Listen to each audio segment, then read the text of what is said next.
For as long as I can remember, I've heard that capital punishment is wrong, that it is immoral, but I have never accepted those arguments. My life, and yours, is precious. It deserves protecting, and it deserves justice. A human life is not immortal, it is instead mortal, finite, and it will end all too soon without it being taken from us. It is the most precious thing that we possess, but those who oppose capital punishment believe that our life is not worth justice, that a court hearing and a sentence is enough. I reject that view. It is not enough. It is an injustice, as if murder was not injustice enough. Here I will look at some of the most common reasons given to oppose capital punishment, and then I will look at the reasons that I believe make the lack of capital punishment immoral. Capital punishment makes us just as bad as the murderer. Here is a very common argument that death is death no matter who deals it out, but it ignores a basic legal and moral question. Is all killing wrong? Some people say it is, but in reality, very few people really believe that. When you probe them for further details, nearly everybody agrees that there are times in which killing is not wrong or illegal. If you had a gun and you saw a child about to be attacked by a rabid dog, would you try and stop it? Would you try and shoot the dog to kill it? I think most people would say yes, I would shoot and kill the dog. What about if it wasn't a dog, but a person with a knife about to attack a child? Would you shoot them? Now, it's a bit more difficult. A person isn't a dog. Maybe you can reason with a person. Let's say the person cannot be reasoned with, and they begin slashing the knife in an attempt to kill or harm the child. Would you shoot them? What if they attacked you? Would you shoot them? Let's say you do shoot them. Would you be a murderer? I would argue no. You are acting to protect yourself or someone who needed your protection. To kill in such a situation is not murder. It might be manslaughter, although in the above situation I believe that you would be justified. Now let's turn it around. You did not shoot. Instead, this person killed you. You are an innocent person, going about your lawful and peaceable existence. You have a right to do that. In fact, the law exists specifically to allow you to do that. But that has been taken from you. You have been killed. You have been murdered. Let us say that the person is arrested and is charged with your murder. They are interviewed by the police and get to tell their side of the story. They get a lawyer to plead their case in court, and they will be judged by a jury of their peers. The case is not in any real doubt, and they are found guilty and sentenced. There are those who will say that capital punishment is just as much an evil as your murder was. But here is to confuse innocence with guilt. You were innocent. You did not receive any legal defence, no lawyer, no jury, no judge. All of those things were denied to you.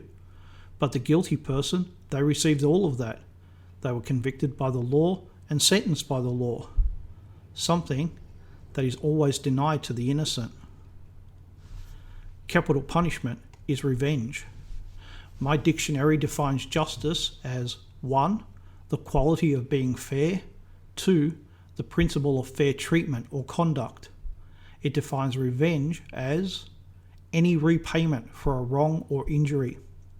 But in everyday language, revenge has a nastier ring to it, as is assumed to be either malicious or unlawful.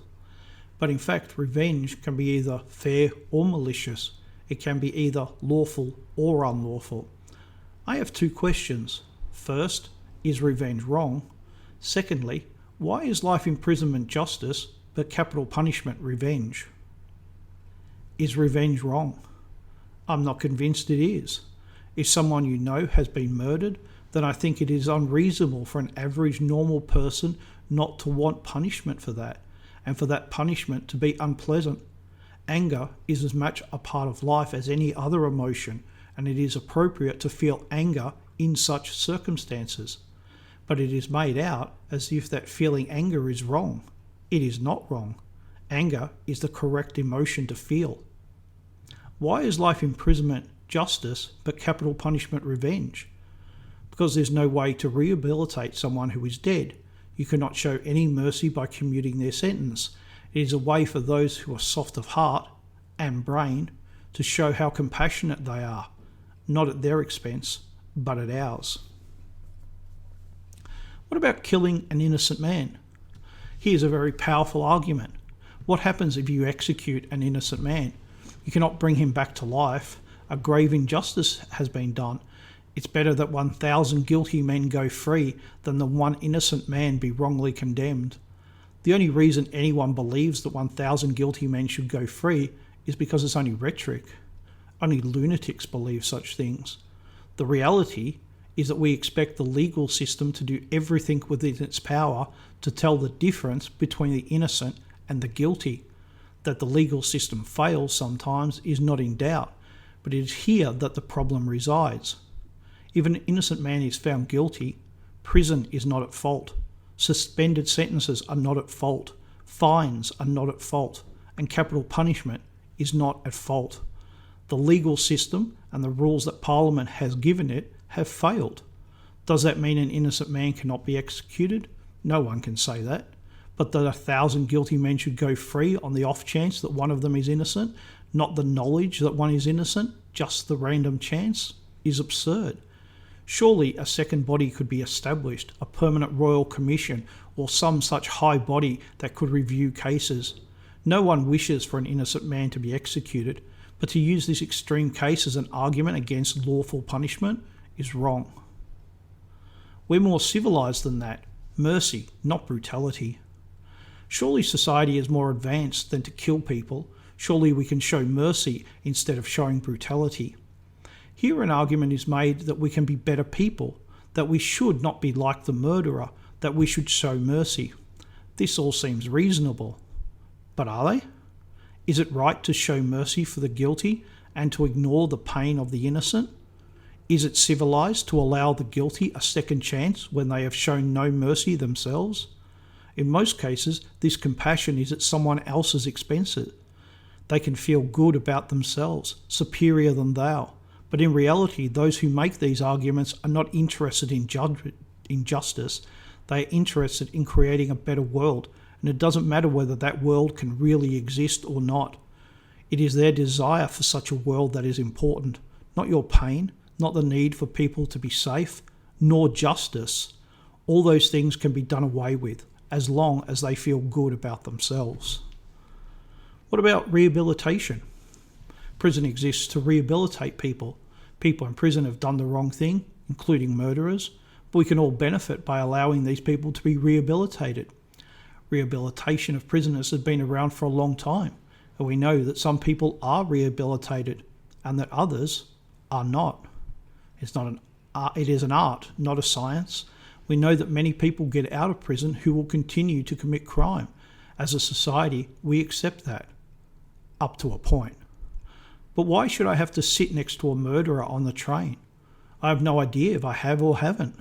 But as murderers are released into the community, our community, I may have done that.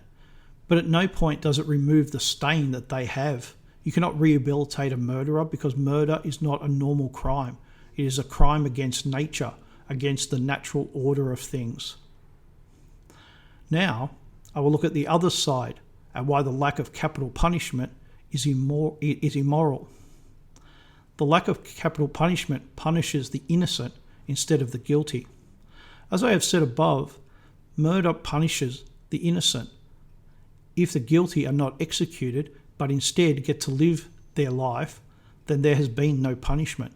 No matter how long the sentence or how horrible the condition, the guilty should not be allowed to live and taunt the living.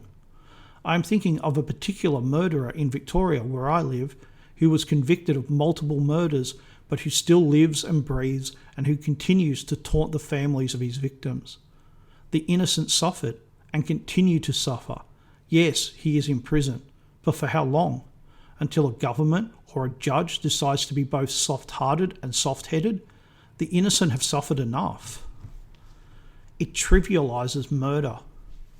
In New South Wales, a rapist was given 56 years in jail. I would be fine with that, except he would have gotten less if he'd killed his victims. How is that right or moral? You can get more for importing drugs into Australia than for murder. How is that right or moral? I do not object to tough sentences. I do, however, object to sentences that make murder into just another crime. Murder is the second most serious crime. The only more serious crime is treason. To give such lenient sentences makes a mockery of both the victim and of the crime. Murder is not a trivial offence, but our parliaments and our courts seem to disagree. It allows the guilty to resume their life, something that is impossible for the victim. In Victoria, the average sentence for murder is 16 years. That means that you can meet murderers on the street as you go about your lawful and peaceable activity.